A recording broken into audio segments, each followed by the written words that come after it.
Bonjour à tous, je suis très content aujourd'hui de recevoir ici sur Batika Podcast un invité vraiment spécial, Alain Révélo, le président du très prestigieux tournoi français, le tournoi Maurice Révélo, ancien tournoi de Toulon, qui a accueilli et qui continue d'accueillir de très importants footballeurs, jeunes footballeurs.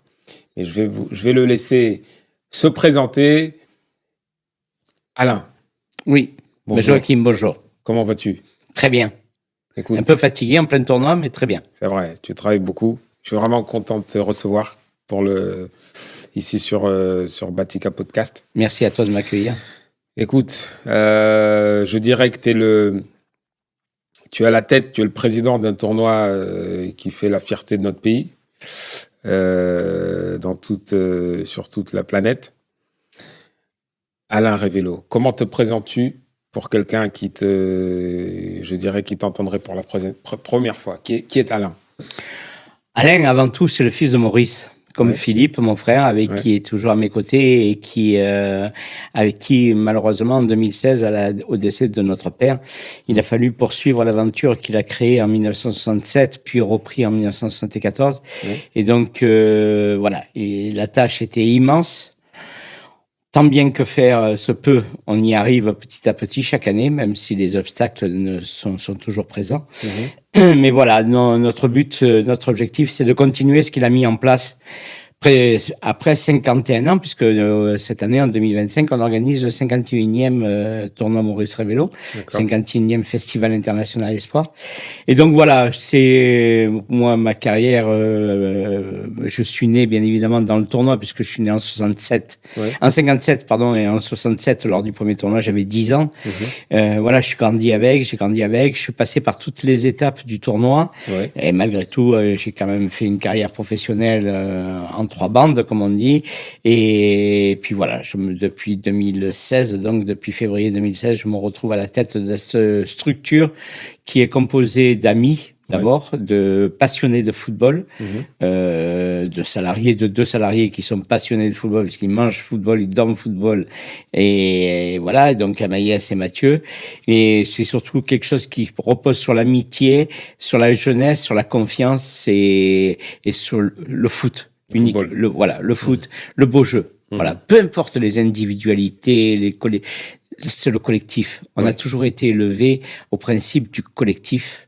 Et pour nous, c'est très important. D'accord. Pour nous, voilà, je pense qu'on y viendra plus tard. Mais pour nous, le football, pour moi, personnellement, c'est le Brésil des années 70. D'accord. Voilà. D'accord. Donc, tout est dit. C'est vrai, tu as raison. Écoute, quand on voit, il est difficile de citer tous les joueurs, mais pour n'en citer que quelques-uns, Zidane, Thierry Henry, Alan Shearer, Marcelo Bielsa en tant qu'entraîneur, Oscar Ruggieri. Comment on arrive à créer David Beckham? Il a vraiment énormément de footballeurs. On va essayer de parler au moins des principaux. Mais comment on en arrive là? C'est-à-dire, comment ton père, donc Maurice Révélo, paix à son âme, que j'ai eu l'honneur de rencontrer, c'est lui qui nous a mis en contact avec ton frère aussi. Il m'a toujours très bien reçu. Et c'est pourquoi je suis vraiment content de pouvoir te recevoir sur le podcast. Comment on en arrive là? Quelle est la genèse? Quelles sont les premières pierres pour la construction de ce tournoi qui est, encore une fois, la fierté du pays? La genèse, elle est simple. La genèse, elle est de permettre à l'époque, quand il crée le tournoi en 1967, il le crée pour 2 raisons. La première, c'est un tournoi de club. Il est dirigeant au Sporting Club de Toulon. Et donc, il veut remercier les clubs qui l'ont reçu, qui l'ont invité à des tournois. Donc, c'est pour ça qu'on retrouve Anderlecht, Vojvodina, Bratislava, la Fiorentina, etc. Et donc, et le Nîmes Olympique. Et donc, c'est un tournoi à 6 clubs et il veut remercier les clubs qui ont invité le Sporting à participer à des tournois. L'autre genèse, c'est que, à cette époque-là, la catégorie Espoir n'existe pas. D'accord. C'est-à-dire que quand on a 18, 19 ans, quand on sort des juniors, on tombe de suite dans le monde des seniors. D'accord. Et les seniors, c'est des joueurs de 29, 30, 32 ans et qui sont beaucoup plus aguerris. Et la jeunesse a du mal à se faire une place. Donc, il a l'idée de créer ce tournoi des moins de 21 ans et d'offrir, et on en est toujours, 50 ans après, c'est toujours le même principe. C'est-à-dire que d'offrir la possibilité à un Européen de rencontrer un Africain, un Asiatique, un Sud-Américain ou un joueur d'Amérique centrale ou d'Amérique du Nord. Le principe, on construit un tournoi, et depuis 50 ans, c'est comme ça. On construit un tournoi en voulant inviter tous les continents à participer, et on est même arrivé à faire participer l'Australie il y a 2 ans, ce qui pour nous a été fantastique, parce que là, on avait vraiment les 5 continents réunis. D'accord, ouais. Alors, le principe est vraiment... Donc, ce tournoi, sur ce principe-là, est créé en 1967. En 68, donc mai 68, tous les mouvements que l'on connaît. Il me semble que pendant les premières années... Il y a un problème en 68, puisque les événements de mai, même au niveau du football, c'est des conséquences, quoi. Hein. Donc, les dirigeants du Sporting, la section amateur, démissionnent et dans la foulée, puisqu'ils suivent Robert Bérard, qui est licencié l'entraîneur en chef de la section amateur, qui est licencié du Sporting, ils le suivent. Et donc, il reste 2 ans sans rien faire. Voilà. Mais à cet âge-là et ces hommes-là, sans rien faire, ils savent pas. Donc 2 ans plus tard, ils créent un nouveau club, un club de jeunes qui est toujours existant et qui ne fait toujours que les jeunes. C'est le Racing Football Club de Toulon. Voilà, qui a permis de dévoiler des talents comme Frédéric Mérieux, que les Marseillais connaissent bien, avec Patrice Hérault, puisqu'ils ont gagné la Coupe de France et le championnat de France avec l'Olympique de Marseille sous leur tapis. Eric Castanino, qui a joué à Nîmes avec la grande époque du Nîmes olympique. Régis Roch, qui a été gardien de but à Brest, au Stade brestois, que l'on connaît très bien aujourd'hui. Voilà, donc c'est Thierry Rabat qui a joué au Paris Saint-Germain, Didier Rabat, malheureusement, qui est décédé, mais qui a aussi fait une bonne carrière à Monaco. Donc voilà, tous ces joueurs sont issus du Racing Football Club de Toulon. Et en 73, ils ont l'idée de reprendre un petit peu ce tournoi. Et ils se disent pourquoi pas. Voilà, c'est ce qui fait qu'en 74, on se retrouve avec le Festival International des Sports, la 2e édition, donc 7 ans après. Et là, par contre, le défi est grand, puisqu'on se retrouve avec des clubs, mais aussi des sélections nationales. Et le Brésil débarque à Toulon. Le Brésil, moi j'ai toujours cette image en tête du Brésil pris en photo, la délégation brésilienne prise en photo sur la place de la Liberté avec un costume alpaga mais brillant, c'est pas possible. Et voilà. Et le Brésil débarque à Toulon et le stade de rencontre à ce moment-là découvre les stars brésiliennes, quoi. Voilà. D'accord, fantastique. Donc tu reçois le Brésil, c'est un événement important. Il me semble.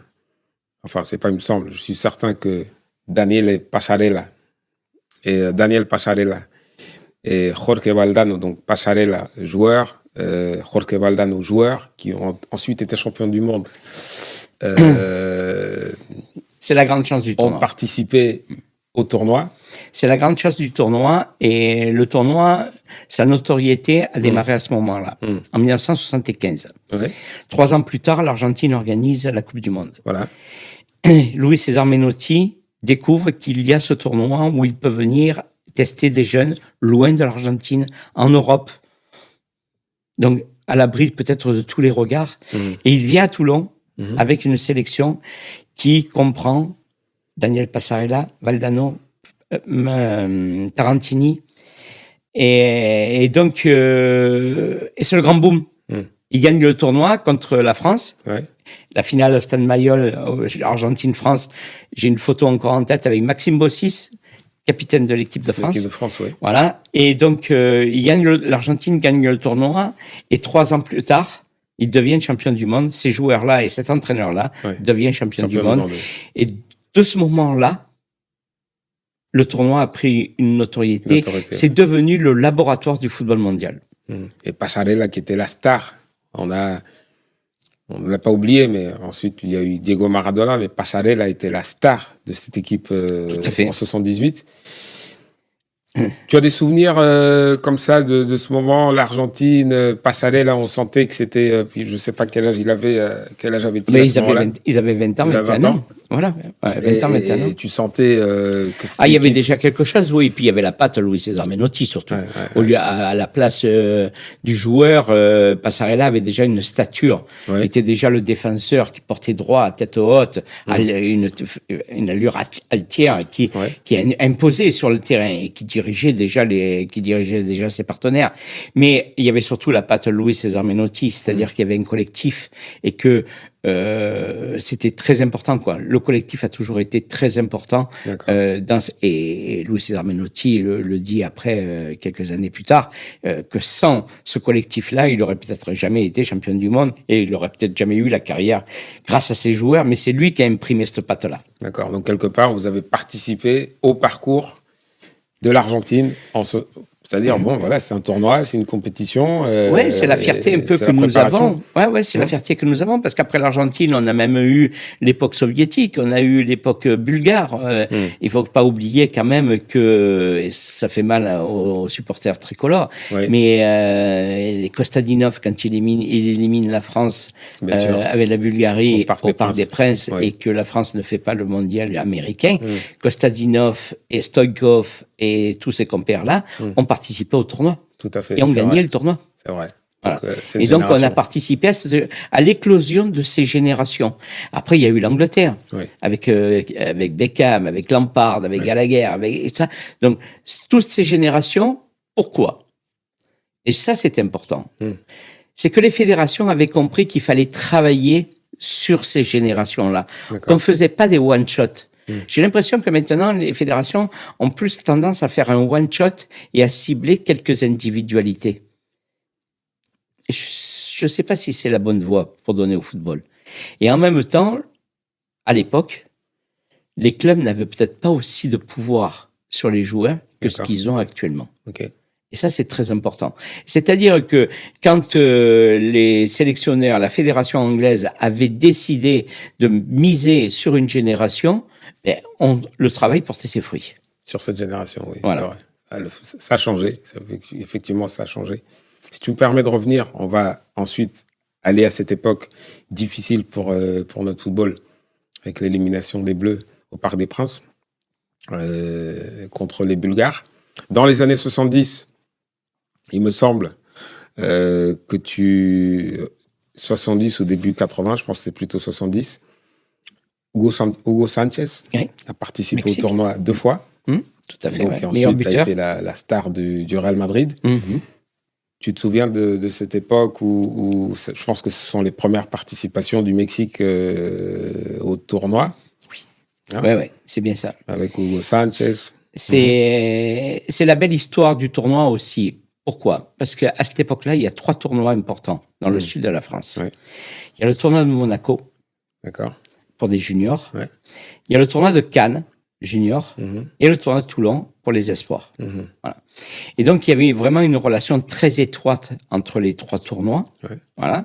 Puisque mon père était même médaillé du prince régnier de Monaco. Voilà. Je ne le savais pas, ça. Voilà. Et donc,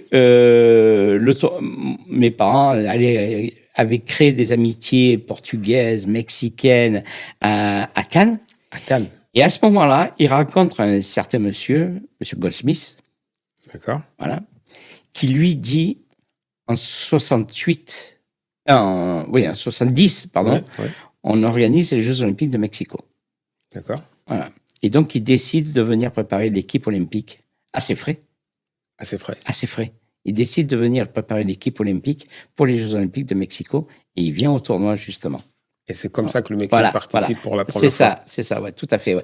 Pardon, je me suis trompé. Les Jeux Olympiques, 64, c'est 70. Voilà, il les prépare pour 74. 74. Pour 74. D'accord. Pour les Jeux Olympiques de 74. Et c'est comme ça qu'Hugo Sanchez vient à Toulon et devient meilleur buteur. D'accord. J'ai également relevé le fait que Ramon Diaz, aujourd'hui entraîneur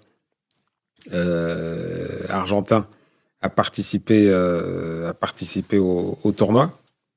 Dans les années 80, tu sens que le tournoi prend une nouvelle dimension avec des nouveaux participants. J'imagine une organisation un peu plus importante. Et tous ces joueurs qui ensuite deviennent champions du monde, puisque tu as par exemple Tafarel avec le Brésil, qui a participé et qui est ensuite champion du monde en 94. Tu sens que le tournoi, ou la famille, puisque je comprends que c'est un tournoi presque familial, on peut le dire. Qu'est-ce qui se passe dans ces années-là et qu'est-ce qui fait que le tournoi arrive à prendre... ça n'est pas un tournoi, je dirais, FIFA, non, en tant que tel, du tout. Tout à fait, oui. Mais je pense qu'il a le prestige. C'est une mini Coupe du Monde. C'est une mini Coupe du Monde, c'est ça, ouais, tout à fait, ouais. C'est toujours sur ce principe-là, d'accueillir des équipes de tous les continents et de recréer ces confrontations intercontinentales que l'on ne retrouve que sur une Coupe du Monde ou sur des Jeux Olympiques. Voilà. Et donc, c'est offrir un cycle de 4 ans de préparation aux fédérations pour justement préparer les grandes échéances internationales. Et après, on a la chance, par exemple, même en 97, quand Gérard Rouillet vient gagner le tournoi avant le championnat du monde des moins de 20 ans en Malaisie, mais il vient avec la génération Anelka, Trezeguet, Thierry Henry. Donc, voilà. Et il prend à cœur de gagner ce tournoi-là. Et on lui reprochera peut-être après, puisqu'il est éliminé en Malaisie, il peut pas aller au bout avec cette génération-là. Mais voilà, c'est une notoriété, c'est ce laboratoire dont on parlait à peine. Il est important d'y participer pour éclore. Et donc, c'est comme ça qu'après sont nées des grandes stars, et alors qu'elles n'avaient que 17 ans, comme Cristiano Ronaldo en 2003. Tout à fait. On va y arriver. Mais un entraîneur comme Carlos Bilardo, que tu as eu ici. Tout à fait, oui. Je voudrais que tu me racontes un peu, s'il te plaît, comment tu reçois ces personnalités, ces entraîneurs. Ils sont, comment dirais-je, très disponibles, ils sont très ouverts. C'est quand même des grands noms du football. C'est des grands noms du football. Alors, sélectionneurs, ils le sont à l'époque. C'est les équipes espoirs ou des moins de 20 ans, etc. Donc, ils sont eux aussi sur la voie ascendante, ascendante. Donc, voilà. Mais ce qui fait un petit peu, et tu l'as certainement ressenti et chaque fois que tu es venu, ce qui fait un petit peu le plus du tournoi, c'est l'humilité. Le sens familial, et puis surtout, de pas les oppresser. Voilà. Vous êtes là pour travailler. Vous avez besoin de quoi que ce soit. Dans la mesure du possible, on va vous l'offrir pour que vous puissiez travailler dans de bonnes conditions, mais on va pas leur demander non plus, leur mettre une pression. Je pense que dans leur pays, on leur met assez la pression comme ça. Mais c'est surtout, voilà. Moi, j'ai une affection particulière pour le sélectionneur de l'équipe de France aujourd'hui, qui est parmi nous, c'est Bernard Diomède. Voilà, il s'est créé peut-être une bonne relation avec lui. Champion du monde, bien sûr, en 98. Mais voilà, lui aime le tournoi plus que tout, et nous aimons qu'il participe au tournoi. Mais voilà, Bernard sait que s'il a besoin de quoi que ce soit, on est là. Mais en même temps, on le laisse travailler en toute tranquillité. Et la venue de Bilardo, c'est après, c'est un peu comme les joueurs, c'est après, dans le passé, qu'on peut être fier d'avoir eu cette présence-là et d'avoir pu regarder, travailler un tel coach. Un tel coach, c'est vrai. Bon, je dois lire, parce que les noms, il y en a énormément. Dans les années 80, donc Oscar Ruggeri, on en a parlé, Claudio Tafarel, le grand gardien champion du monde, Risto Stoichkov, mon ami Cristo, Coman, Zubizarreta, donc espagnol, Didier Deschamps, Laurent Blanc, champion du monde 98, Yuri Djorkaeff, champion du monde, David Ginola, Jean-Pierre Papin, Ballon d'Or, Moser, d'accord. Jean-Pierre Papin, j'ai une anecdote là-dessus. Il marque son premier but au Vélodrome, alors qu'il ne porte pas les couleurs de l'Olympique de Marseille, mais les couleurs de l'équipe de France qui participe au tournoi. En quelle année on parle? Quelle année on parle? On a beaucoup d'écoles comme ça. Non, mais je ne savais pas. D'accord. Ouais, Ok. ouais, il participe, il joue, il joue à Valenciennes, il À est entre Valenciennes. Bruges et Valenciennes, entre D'accord. Valenciennes et Bruges à ce Ok. moment-là. Et donc, on joue un match contre France-Espagne au Stade Vélodrome. Au Vélodrome. Il marque à ce moment-là son premier but au Au Vélodrome, Vélodrome. mais pas avec les couleurs de l'OM. D'accord. Voilà. D'accord. Et il en parle toujours. Je ne savais pas du tout cette Ouais, tout à anecdote fait, ouais. très, très, très intéressante. Mais Oman Bik aussi a participé Tout à pendant fait. dans les Très, années très grand 90 joueur, a avec le été Cameroun. meilleur joueur du tournoi, Manbik. Meilleur joueur. Ouais. Et on a une affection particulière pour le football africain, il faut bien le reconnaître. Et cette époque-là, au Mbengue, il y avait une prestance. Prestance, oui. C'était un joueur de grande qualité. De suite, le grand joueur, et on le sent de suite. Ouais. Voilà. Et tu sentais il avait une certaine... Une aura. Voilà, aura sur, il avait sur une son aura, équipe. Ouais, sur son équipe. Sur l'équipe du Voilà, Cameroun. tout à fait, ouais. Un leader, c'est un vrai leader. Voilà. Un vrai leader au service de son équipe. Et comment le Cameroun participe pour la première fois tu te souviens un peu dans ces années-là? C'est un petit peu, c'est nous qui insistons pour que la nation participe. Là, le Cameroun, c'est lui qui a décidé de travailler sur une génération et qui, à ce moment-là, fait la demande de participer au tournoi. Voilà, tout à fait, ouais. Paul Gascogne a marqué un peu le tournoi aussi. Il a marqué beaucoup de tournois. Mon frère t'en parlerait mieux que moi, puisque c'était lui qui était le délégué guide de l'Angleterre à ce moment-là. À ce moment-là, d'accord. Ouais, tout à fait. Ouais. Et voilà. Un joueur. Paul Gascogne a marqué le tournoi sur le terrain et hors du terrain. Hors du terrain aussi. Ouais. Est-ce que tu considères que les années 90 ont été un peu... Bon, tu parlais tout à l'heure de l'équipe de France 97, Trezeguet, Henry, Anelka, qui gagne le tournoi. Est-ce que pour la sélection française... Et Landreau dans les buts. Hein. Michael Landreau dans les buts. Ouais. Il y avait vraiment une très, très, très, très bonne équipe. Kodjo Afano également, que je connais, joue dans cette équipe. Didier Domi. Oui, Willy Sagnol. Willy Sagnol. Est-ce que tu as l'impression que l'équipe de France, bon, c'est son tournoi, puisque le tournoi se joue en France, mais dans ces années 90, ce tournoi devient de plus en plus important pour la fédération ou pas? Oui. Ouais. Pour la DTN, oui. Pour la DTN. À l'époque, oui. Pour la DTN, oui. Malheureusement, il n'y a qu'une personne qui n'a pas compris l'intérêt du tournoi. D'accord. Mais après, ça lui a bien servi, par contre, de remporter le tournoi. Qui, pardon? Si on peut. Enfin, il y a une personne. Raymond Domenech. D'accord. Raymond Domenech n'aimait pas le tournoi. Et par contre, il gagne le tournoi juste avant de devenir sélectionneur A. Donc là, on parle de l'année Rio Mavuba. Voilà, c'est ça. C'est ça. Rio meurt. Et la une de l'équipe, si vous retrouvez la une de l'équipe à ce moment-là, la pleine page, la photo de Raymond Domenech, elle est prise sur la pelouse du stade Mayol où il vient de remporter le tournoi. Ouais. Et le badge qu'il a autour du cou, c'est le badge du festival. D'accord. Voilà. Et c'est l'année où Rio est meilleur joueur, me semble. Voilà, c'est ça. Je ne me trompe pas. Voilà, tout à fait. Ouais. D'accord. Et il gagne le tournoi et au mois d'août, il est désigné sélectionneur de l'équipe de France. De l'équipe de France, d'accord. Tu as eu d'autres entraîneurs importants. Roger Lemaire a participé en tant qu'entraîneur. Roger Lemaire a participé non seulement à la tête de l'équipe de France, mais aussi, surtout, à la tête de l'équipe de France militaire. Parce qu'à une certaine période, à une certaine époque, la Fédé, bon, suivant comment ça se déroulait avec les calendriers, parce qu'il y a des championnats d'Europe, etc. Donc, a envoyé l'équipe de France militaire. Et Roger Lemaire a participé 2 années de suite avec l'équipe de France militaire et un certain Robert Pires. La première année, Robert Pires vient alors qu'il est au bataillon de Joinville. D'accord. Voilà. Et la deuxième année, encore une petite anecdote, il vient et il se rend à la gare pour le départ de l'équipe de France. Et Roger Lemaire lui dit « Mais qu'est-ce que tu fais là ?» Et Robert, il dit « Mais je vais au tournoi. » Mais tu n'es pas dans l'équipe de France militaire. Ah oui, mais moi, je veux faire le tournoi. Et il a fait le tournoi comme ça. D'accord. Voilà. Ben, à l'époque, c'était pas C'était- non plus ouais.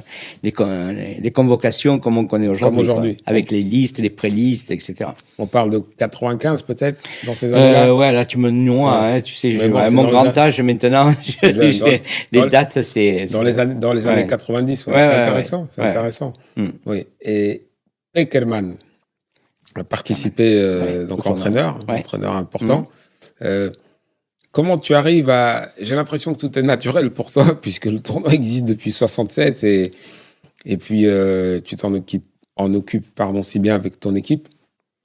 Tous ces contacts, tu es en France, dans le sud de la France, tu es en contact avec le Mexique, le Chili, tu es en contact avec des pays en Asie, tu es en contact avec le Cameroun. Comment tu arrives à toucher, surtout dans Mais il y les a un années... réseau, c'est vrai Ouais. qu'il y a un réseau. Il y a un réseau qui s'est créé et de la même manière dont on se parle aujourd'hui, c'est parce que tu fais partie du réseau. Merci. Mais c'est vrai que le réseau, la chance aussi, c'est d'avoir une personne qui vient et de nouer des contacts. Des contacts. Comme hier, quand je rencontre sur le terrain Di Biagio, ben, je le connais pas, moi, au départ, Di Biagio, qui est le coach de l'Arabie Saoudite. Ouais. Mais voilà, il se crée quelque chose. Tu sais que le football, c'est simple. Et quand on est simple, à partir de ce moment-là, et qu'on parle football, Oui. à partir de ce moment-là, on parle le même langage. D'accord. Il n'y a qu'un langage, c'est le langage du football. Mais le vrai football, celui qui est sur le terrain, pas celui qui est autour, dans les médias, les starlets, les people, etc. Moi, ça, je n'ai rien à faire. Voilà.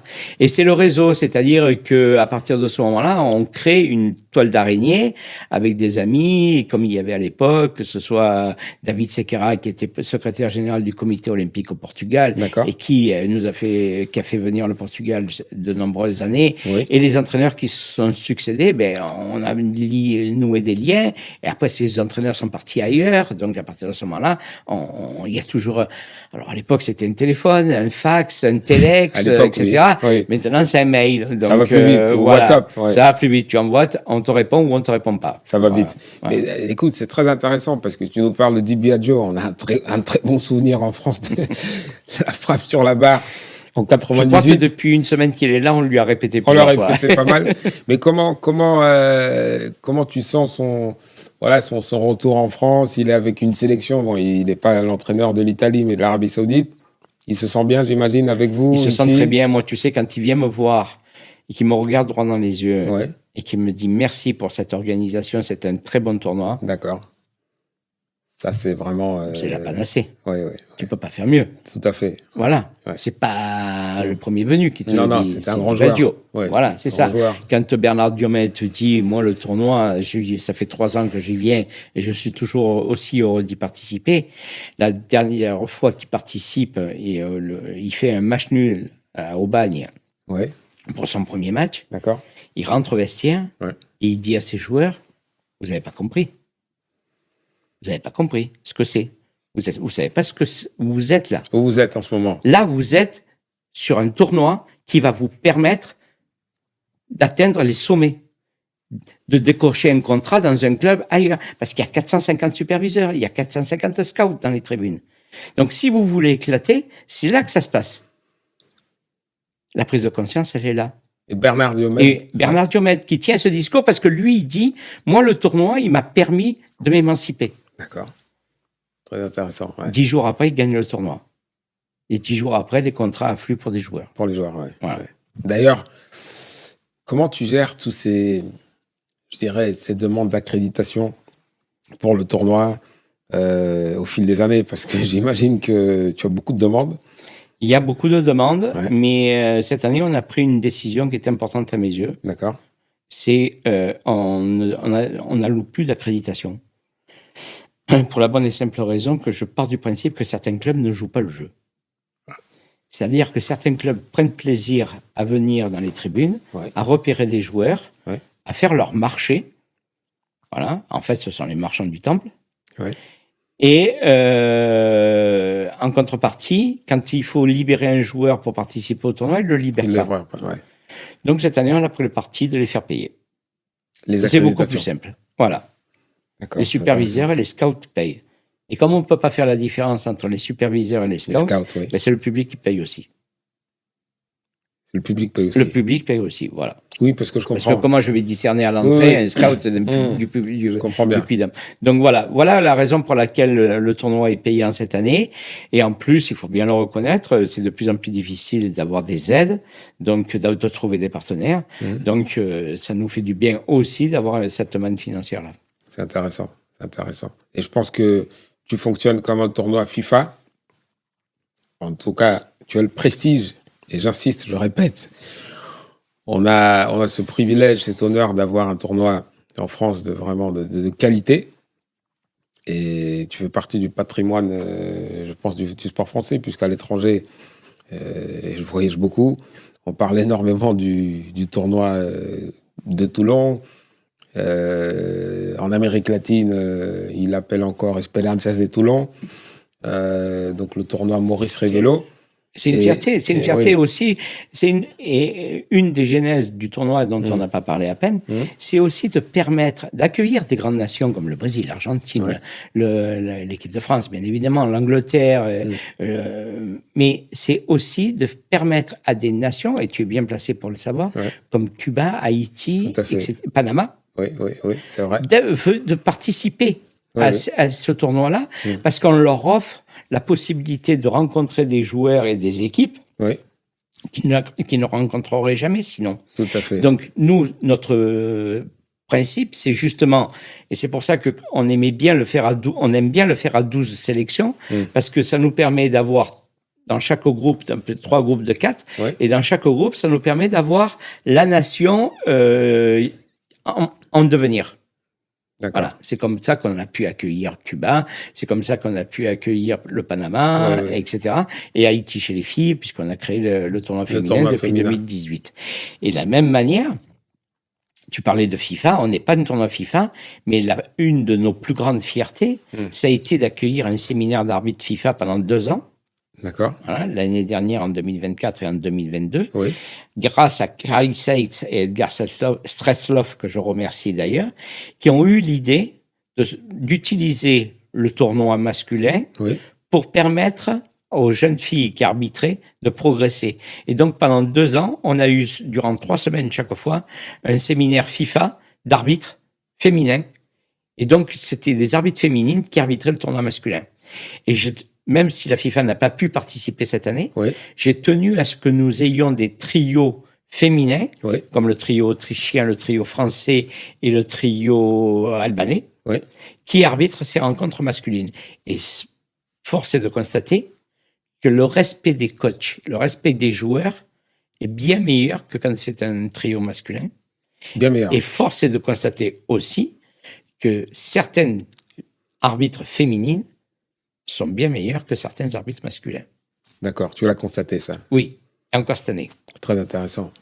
Franchement, je pense que vraiment que tu fais tu apportes énormément pour le football national. Et ça, je tiens à le souligner. De la même manière, je m'excuse, je te coupe, Joachim, mais je tiens à le préciser parce que je trouve que c'est très important et la FIFA l'a reconnu quand elle est venue. On se retrouve bien souvent confronté sur des tournois comme ça à le goal average, prendre une décision, le classement sur le goal average, etc. Et un jour, j'ai dit, c'est pas possible. Les matchs nuls, etc. Donc, on a mis en place, il y a 4 ans, la séance de tir au but en cas de match nul, dans les matchs de groupe. Et l'équipe qui remporte la séance de tir au but prend un point supplémentaire au classement. Et comme par hasard, on n'a plus de problème de différence de but. De différence de but, d'accord. Avec ce nouveau... Avec le nouveau règlement. Et quand la FIFA est venue organiser son séminaire, elle a constaté que c'était une bonne chose. Je ne sais pas si un jour on n'y arrivera pas pendant une Coupe du Monde à tirer des séances de tir au but dans les matchs de groupe. Et ça forge l'expérience des jeunes qui maintenant sont obligés, dans sa panoplie, il faut savoir tirer un tir au but. Écoute, on a perdu 2 Coupes du Monde. On est bien passé pour le savoir. Donc, dis bien Joe que tu as accueilli le tournoi à manquer son tir au but, un grand joueur. Mais non, tu es sûrement pionnier par rapport à ces questions-là. Et le tournoi féminin, le football féminin, comment est né le tournoi pour la section féminine? C'est parti d'une idée qui coulait de sens pour moi. En 2018, la France organise la Coupe du Monde des moins de 20 ans. Ouais. Une année avant la Coupe du Monde féminine en 2019. Et donc, je rencontre Hubert Fournier et je lui dis, moi, je pense que ça serait bien de créer le pendant féminin du tournoi masculin. Il me dit, c'est une bonne idée, surtout avant une telle compétition. Donc, en 2018, on fait un tournoi à 4 avec l'Allemagne, l'Australie, la France et Haïti. 4 équipes qualifiées pour la Coupe du Monde des moins de 20 ans. Et c'est parti de là. C'est parti de là et donc, avec Gilbert Varagnol, mon ami, on se retrouve en 2018 à Vannes. D'accord. Pour les quarts de finale, demi-finale et finale de cette Coupe du Monde des U20. Et là, je découvre le football féminin japonais. À ce moment-là. Et qui me ramène à mes premiers amours. Intéressant, d'accord. Voilà. Je me souviens, dans les tribunes du stade de la Rabine à Vannes, m'être levé sur un but pour applaudir pendant 2 minutes avec les poils qui se soulèvent. J'avais retrouvé le jeu à 2 touches de balle. D'accord. L'orientation. On est orienté, on reçoit, on donne, on reçoit, on donne. Le porteur du ballon a toujours une solution. Un soutien, un appui, un passe-va, un passe... Il y avait tout. D'accord. Il y avait tout. Ce que je ne retrouve peut-être plus chez les garçons. Chez les garçons, oui. Je ne comprends pas, à l'heure actuelle, ces avancantes qui ne font que partir. Il n'y a plus un avant-centre qui vient au ballon. Regarde le jeu. C'est vrai. Bon, il n'y a plus un avant-centre qui joue en pivot. J'ai remarqué cette année chez les Danois une animation offensive qui paraît intéressante. Mais on pourrait parler des heures de football. Non, mais c'est très intéressant. Tu as un recul, tu as de l'expérience, tu as toutes les cassettes à l'époque des matchs des années 80, 90. D'ailleurs, si tu me permets de revenir sur les années 90, je suis quand même impressionné, je dois te dire, avec le nombre de joueurs, le beau jeu dont tu parles, les Rui Costa, Cafu, Beckham, Juan Román Riquelme, Michael Sylvestre avec l'équipe de France. On a parlé de Lilian Thuram, me semble-t-il, avant. Fabien Barthez, champion du monde. Claude Leroy, en tant qu'entraîneur, bien sûr. Grand ami du tournoi. Grand ami. Gérard Rouillet. Walter Samuel avec l'Argentine. Juninho, en 95. Christophe Dugarry. Louis Saha, ancien joueur de Manchester, l'équipe de France. Enfin bon, Ricardo Carvalho. Toutes ces stars. Parce qu'on parle de stars. On peut parler, des fois, les difficiles, ce sont des stars. Voilà. Qu'est-ce que tu sens quand tu entends tous ces noms? Et je peux en décliner, je peux t'en citer encore beaucoup. Il en manque énormément sur la liste. On ne peut pas tous les citer. Donc, pardon pour ceux qu'on n'a pas cités, qui ont participé au tournoi pendant les années 90. 1 heure ne suffirait pas. Ne suffirait pas. Qu'est-ce que tu sens quand tu vois que ce tournoi, Maurice Révélo, le nom de famille donc de ton père, le tien, vous avez accueilli tous ces sportifs avant qu'ils soient peut-être si stars. Aussi important. Tu viens de prononcer. Alors, il y a des garçons qui arrivent avec une notoriété déjà. C'est-à-dire que par exemple un garçon comme Rui Costa, quand il a été annoncé dans la liste, il a déjà un passé avec Benfica, etc.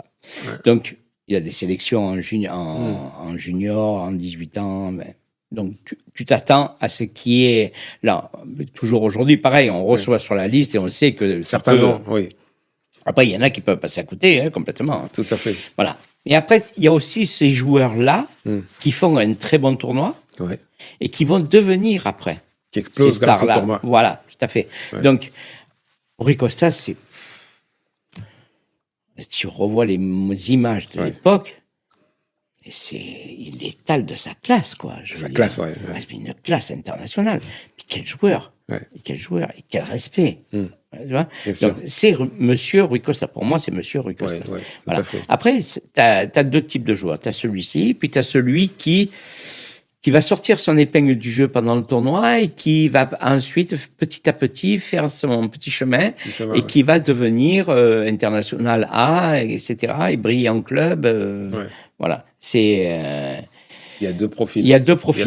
Il y a deux profils, ouais. Zinedine Zidane, lorsqu'il participe au tournoi. On ne sait pas que c'est Zinedine Zidane. On ne sait pas qu'il va être Zizou, quoi. Et tu sais ce qui nous marque le plus? Oui. C'est quand, Coupe du Monde en Italie, en finale, quand il a ce geste.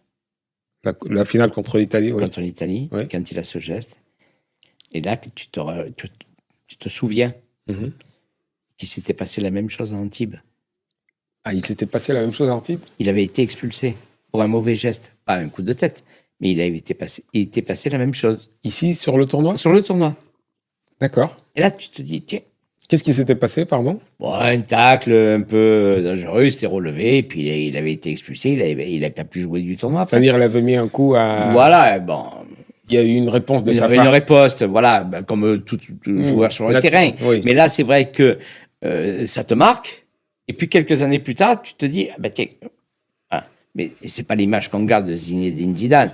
Moi, l'image de Zinedine Zidane, c'est la Coupe du Monde 98, etc. Voilà, c'est ça. Ce geste-là, malheureusement, sur Materazzi, ça fait partie de son histoire. Mais on en parlera. On lui dit merci quand même, parce que tout ce qu'il a donné pour la sélection. Tout à fait.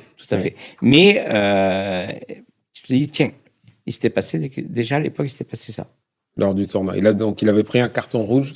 Un carton rouge qui l'avait privé de la suite du tournoi. Et la France, on avait gagné le tournoi ou quand même ou pas? C'est une colle. Ouais. On ira chercher les. On coupera au montage. On ira chercher les archives. Mais comment dirais-je? C'est tous ces. Je pense que quand on arrive sur les années 2000, vraiment par rapport au football encore actuel. Voilà, tu reçois quand même Cristiano Ronaldo, qui est un jeune joueur. 17 ans. Me semble-t-il qu'il joue encore au Sporting. Il a 17 ans en ce moment. Il a 17 ans. Voilà, il arrive avec son équipe. Il me semble qu'ils ont gagné le tournoi. Il arrive avec son équipe-là.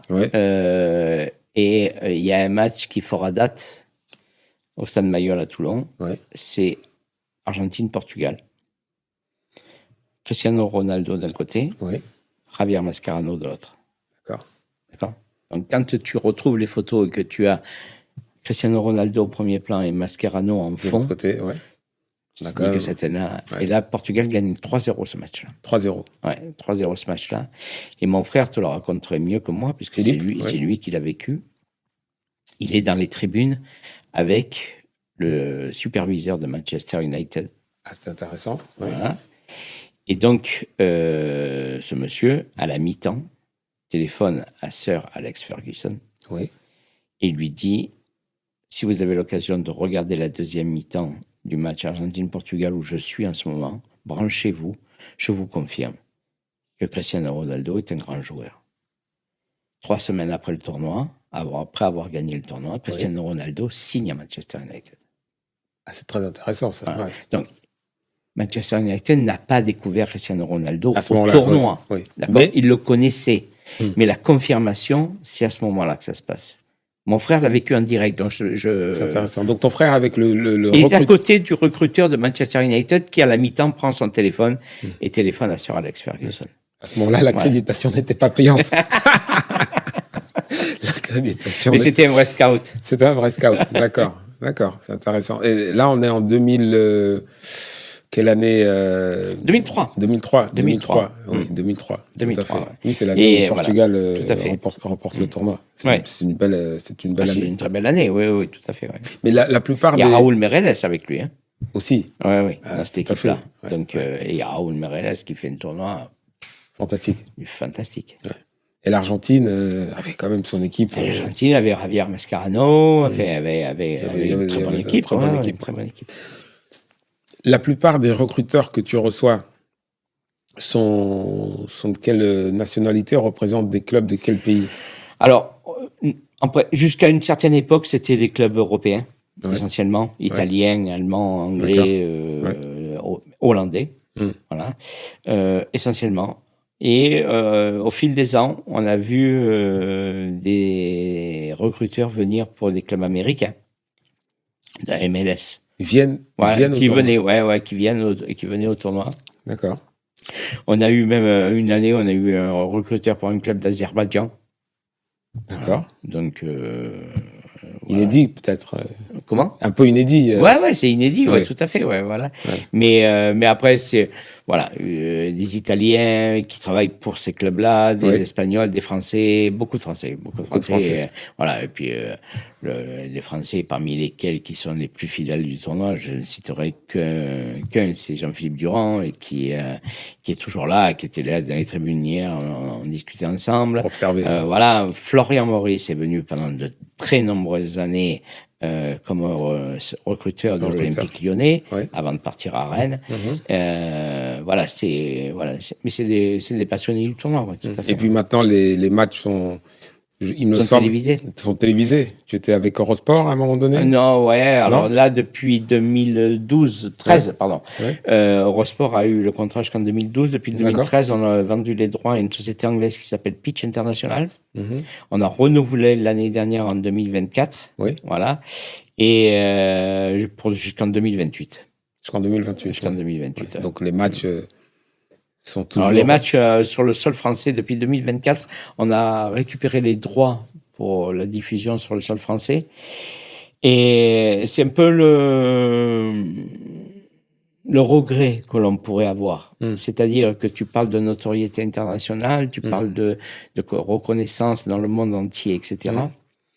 Et c'est dommage, par contre, qu'une chaîne de télé française Ouais. ne s'investisse pas. Puisque nous, on a les droits maintenant. Donc, on pourrait les vendre à une chaîne française. D'accord. Moi, mon but, c'est que la diffusion soit sur une chaîne publique, gratuite, Ouais. de la TNT. Oui. Et voilà. Mais il faut bien comprendre aussi que nous, de notre côté, ce tournoi-là, il faut le faire vivre. Tout à fait. On ne peut pas le faire vivre en entendant, bon, oui, on va vous diffuser gratuitement. Oui, je comprends. Tu comprends? Écoute. Alors, moi, j'ai horreur de ce monde économique, du monde business et compagnie, puisqu'on ne parle que business maintenant. Mais il ne faut pas que le business, ça soit que dans un sens. Tout à fait. Mais tu as tout à fait raison. Et c'est l'une des raisons aussi pour lesquelles je tenais à t'avoir sur Batika Podcast. Tu seras entendu. Et je n'ai pas de doute que tes demandes, tes attentes, parce que le football français, le sport français, le pays te doit quelque chose. Le pays à toi et à ta famille. Voilà.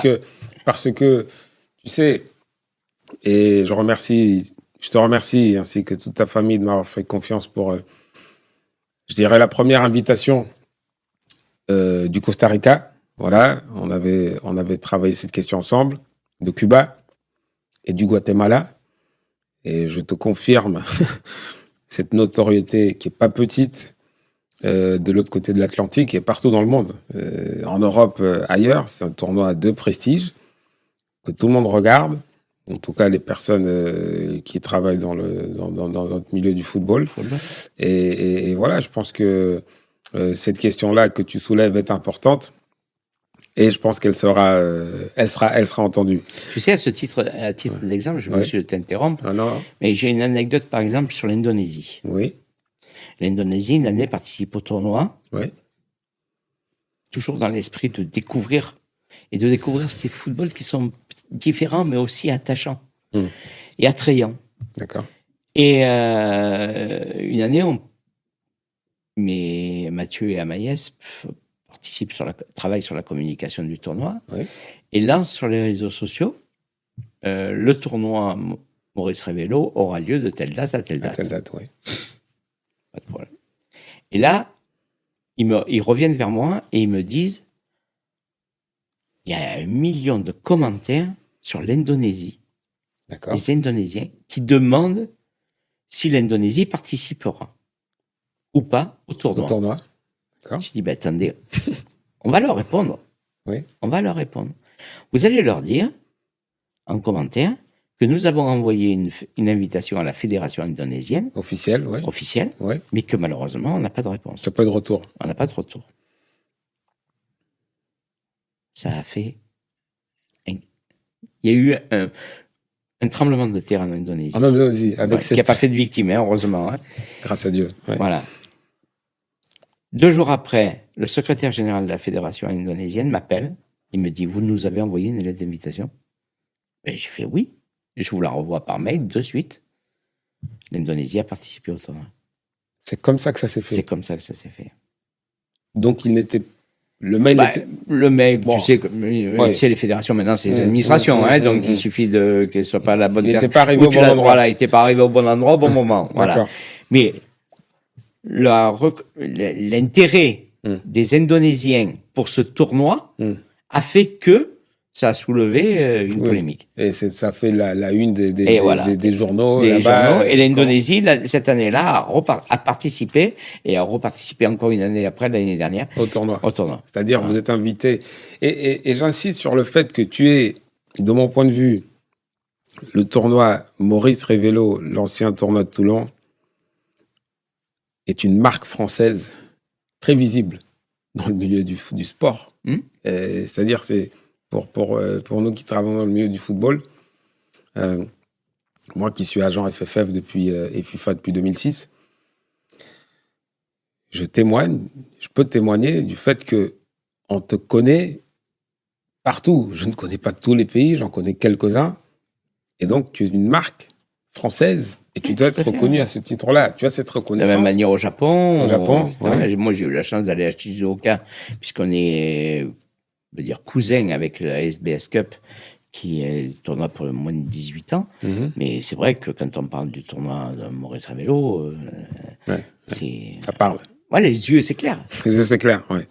Mais tu sais, sur ces années-là, revenir sur les années 2000, on a parlé du triomphe de la France en 97, Thierry Henry, David Trezeguet et Nicolas Nelka. Dans les années 2000, tu as Djibril Cissé, tu as Adriano avec le Brésil, Dani Alves, Steve Mandanda, Giovinco, Kolo Touré, donc Cristiano Ronaldo, on en a parlé. Hugo Lloris. Une année, c'est Steve Mandanda qui devient le meilleur gardien, et l'année d'après, c'est Hugo Lloris. Hugo Lloris. Tu as Fernandinho. Donc Marcelo Bielsa, on en a parlé avec le Chili, qui ramène Gary Medel. Tu as Kevin Prince Boateng, si je ne me trompe pas, qui a participé avec l'Allemagne. Tout à fait. À ce moment-là. Eduardo Vargas, avec le Chili. Radamel Falcao, en 2004. Philippe Mexès, 2001. Mamadou Sakho. Gilardino. Et il manque énormément de noms sur la liste, sur les années 2000. Et il y en a un que je prends plaisir. Alors, certains me disent, mais il n'a pas le palmarès de cela. Ouais. Mais c'est Héctor Herrera. Ah non, on arrive, mais parce que ça, c'est les années 2010. Ouais. Tout à fait. Mais c'est dans les. Voilà, pour moi, c'est 2000. Mais c'est l'année où le Mexique devient champion olympique. Tout à fait, 2012. Après, en gagnant le tournoi. Donc, et qui bat le Brésil à Wembley. Génération dorée. Et pour moi, ce joueur-là était exceptionnel. Exceptionnel. Ouais. Au milieu de terrain, il a battu un travail énorme. Tout à fait. Voilà. Et en plus, avec cette niaque. Tout à fait. Qu'ont les Mexicains, qu'ont les Latins, etc. Mais vraiment, et je trouve qu'il a fait, contrairement à ce que pourrait penser un certain monsieur Amaïs Brahmi, je tiens à le souligner, il a fait une très belle carrière. Non, il a fait une belle carrière. Tu avais Diego Reyes, que j'ai connu, très jeune sur un tournoi au Mexique. Tu avais Héctor Herrera, tu avais dans cette équipe Marco Fabian. Marco, tu avais, qui joue avant-centre dans cette équipe-là. Il y a une génération très, très importante sur ces années-là. Et le Mexique, tu as une relation, me semble-t-il, particulière. Oui, tout à fait, parce que cette année, ils participent pour la 29e fois au tournoi. Oui, c'est leur 29e participation. C'est incroyable. Hein, donc, c'est... moi, Hugo Sanchez, la génération actuelle. Malheureusement, je trouve que la dernière année où on avait un Mexique qui était vraiment au bon niveau, au très bon niveau, c'est l'année où ils font la finale contre l'Angleterre avec Diego Lainez à Martigues. Et depuis, j'ai l'impression que le football mexicain tourne un petit peu au ralenti. Tu as cette impression-là. Voilà. Alors, peut-être qu'on est mis plus sur des individualités que du collectif. Mais je trouve que ça tourne un petit peu au ralenti et je le regrette. Je le regrette parce que au départ, c'était un football que j'adore. D'accord. Voilà. Et j'aimerais bien qu'on retrouve une certaine splendeur mexicaine. Tu regrettes cette génération dorée où il y avait également Raúl Jiménez, Ah, oh, le Jiménez, donc l'attaquant. D'accord. Je note. Donc Marquinhos a participé une ou deux fois au tournoi. Avec le Brésil, ouais. Avec le Brésil. Fait, ouais. Donc James Rodriguez a remporté le tournoi. On a même une finale avec Marquinhos d'un côté et Rabiot de l'autre. Et Rabiot de l'autre. France-Brésil à Avignon. Qui gagne, je me souviens plus. Brésil. C'est le Brésil. Bon. James Rodriguez l'a remporté en 2011, me semble-t-il. Bruno Fernandes a participé. Ruben Dias a également participé. Kipembe, l'équipe de France gagne à ce moment-là. Kipembe, oui, tout à fait. Ouais. Kipembe, la génération Kipembe. Emerson avec le Brésil. Djibril Sidibé, champion du monde en 2018. Il me semble que Vitinha a participé. Et était déjà très, très fort. Très fort. Et quand Vitinha a signé en France, c'est vrai que la première année, on n'a pas reconnu le Vitinha que l'on connaissait. Mais là, depuis, je pense qu'il est... je crois que la dernière prestation avec le Portugal a été très remarquée. Tout à fait. Voilà. Warren Zaïre-Emery a participé également au tournoi. Ça, c'est pour les plus jeunes. Un très bon jeune. Oui. Un très bon jeune. Parmi les jeunes français, moi, j'apprécie énormément Zaïre-Emery. Et je trouve aussi que les jeunes monégasques qui sont passés par le tournoi sont de très grande qualité. Oui, j'apprécie de voir des joueurs comme ça.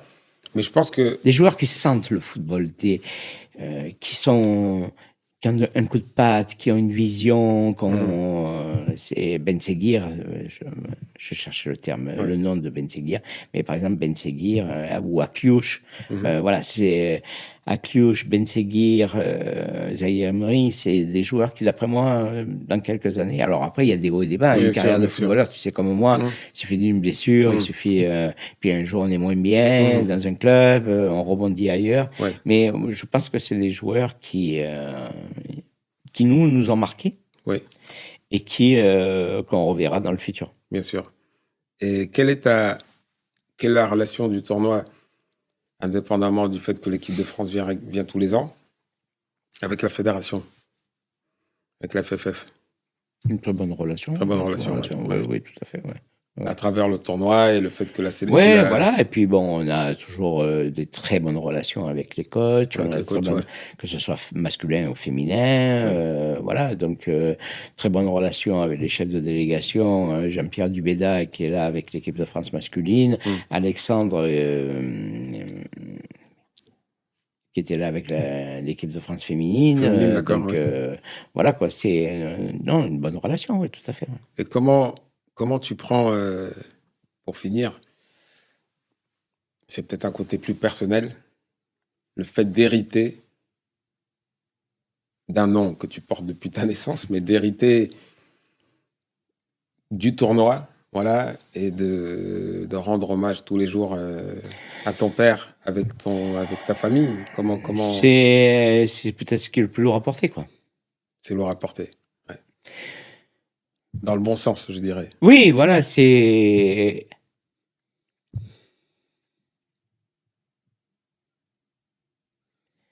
Tu te lèves pour ça, quoi. Et c'est pas toujours facile. Ouais.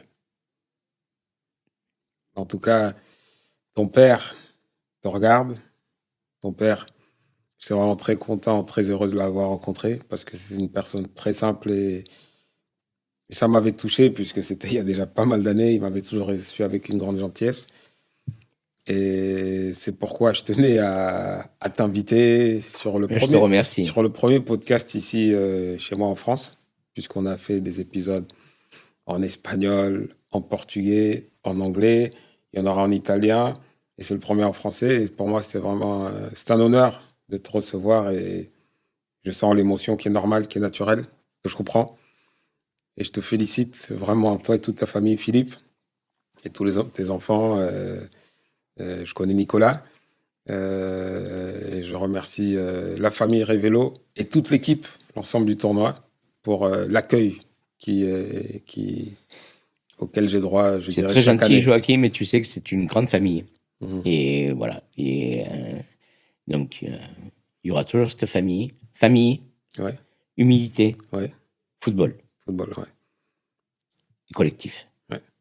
Et vraiment, je dirais merci, merci. Et en tant que Français, je souhaite dire que tu nous représentes bien à l'étranger avec ce Merci. beau tournoi Maurice Révélo, ou tournoi de Toulon, ancien tournoi de Toulon, connu sur toute la planète. Merci. Merci à toi. Et si je peux juste me permettre un dernier mot, Tu l'as pour c'est ça. remercier aussi les municipalités qui nous accueillent. Tu as bien Les raison. villes d'Avignon, les villes d'Aubagne, les villes de Fos-sur-Mer, les villes de Arles, les villes de Salon de Provence, toutes ces villes de Bouches-du-Rhône, du Vaucluse, et toutes les villes qui nous permettent de nous entraîner, d'offrir des conditions d'entraînement aux équipes dans de bonnes conditions. Je tiens à les remercier parce que sans elles non plus, le tournoi ne serait pas possible. Tu as raison, tu as raison. Et on les remercie. Et je pense que tu auras de plus en plus, je dirais, de partenaires, ou en tout cas de personnes et d'organisations en France qui viendront soutenir ce grand tournoi, le tournoi Maurice Révélo. Merci beaucoup, Merci Alain. beaucoup, Joachim. Voilà. Merci. Je tiens à remercier le salon Hafner et Fils, salon de coiffure parisien, chez qui je passe bien évidemment avant chaque podcast. Je vous invite à vous abonner à la chaîne si vous avez apprécié l'épisode, donc sur ma chaîne YouTube. Et puis vous pouvez également voir tous les épisodes podcast sur Spotify. Merci, à bientôt pour d'autres épisodes Batika Podcast.